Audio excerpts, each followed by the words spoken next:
ご理解第9節。天地金の神は終始嫌いをせぬ。信心は心を背も持ってはならぬ。心を広を持っておれ。世界を広を考えておれ。世界は我が心にあるぞ。狭い心で大きな願いを立てても無理な話です。まずは広い心を願い、その修行をせねばなりません。黙って収める信心、すなわち泥の信心、心はおのずと大きく広く豊かになってまいります。清濁一如の信心もわかります。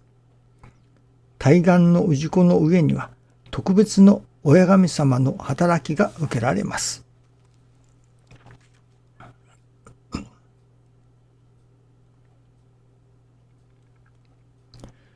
教祖様が世界は我が心にあるぞと教えておられます。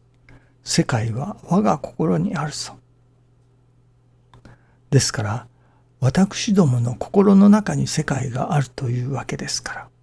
私どもの心が大きくなれば世界も大きくなる。私どもの心が小さくなればまた世界も小さくなる。ということにもなりますね。心を広く大きく豊かに持てば、それだけ世界も広く豊かに大きくなるということでしょうかね。その私どもの心を大きくしてくださるもの、それはやはり神様のお働き以外にない。神様のご親切に触れる以外にはないと思いますね。私どもが安心の心をいただく。それもやはり自らの心で安心をいただくとか、何かいわゆる瞑想をしてありがたくなるとかいうこともありますけれども、それとはまた別の神様のおかげをいただいて、神様のおかげをいただいているから安心だという神様のお心に触れての安心というのがあると思いますね。信心はそちらの方を目指すのだと思いますが、昨日のご理解はこれから後どういうことが起きても驚いてはならないというご理解でしたね。ですから、今日は何か驚くようなことがあるのだろうかと、心を構えておりました。実は昨日は1年ぶりに目の検診に行かせていただいたのですけれども、遡ること3年4年ぐらい前になりますか、65歳になったというので目の検診に初めて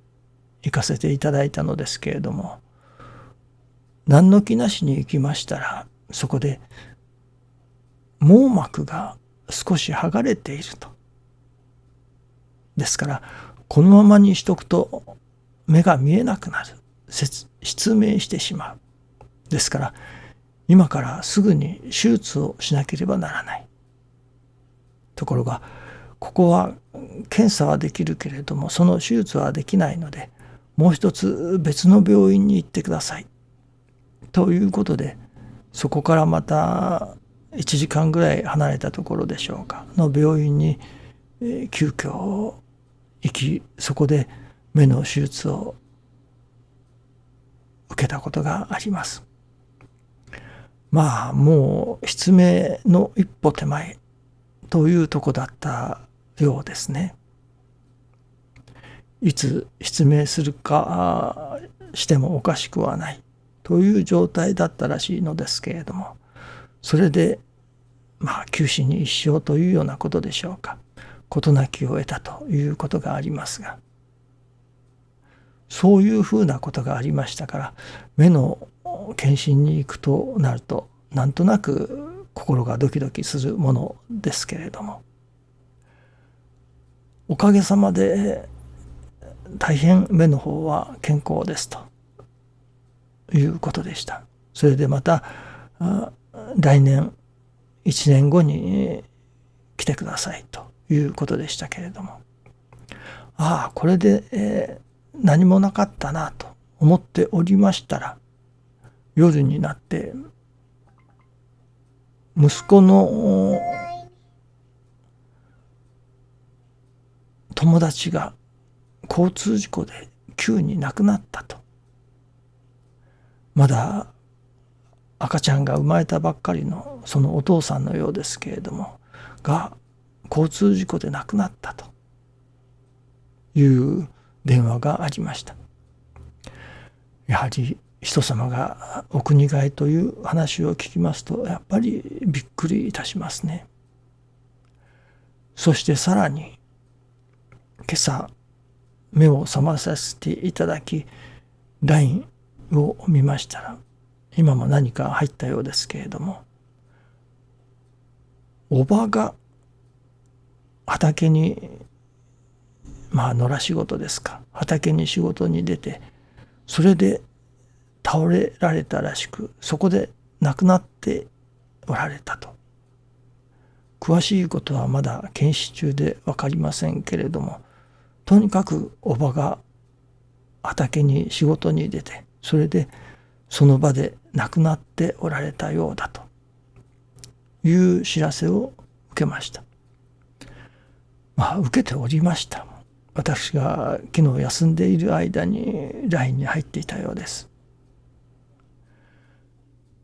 ある意味びっくりですね。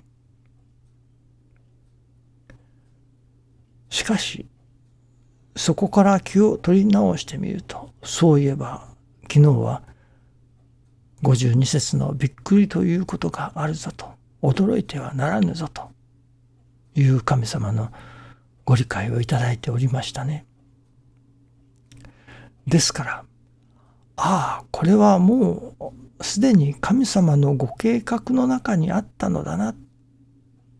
だからこそあらかじめ神様が今日は驚いてはならぬぞと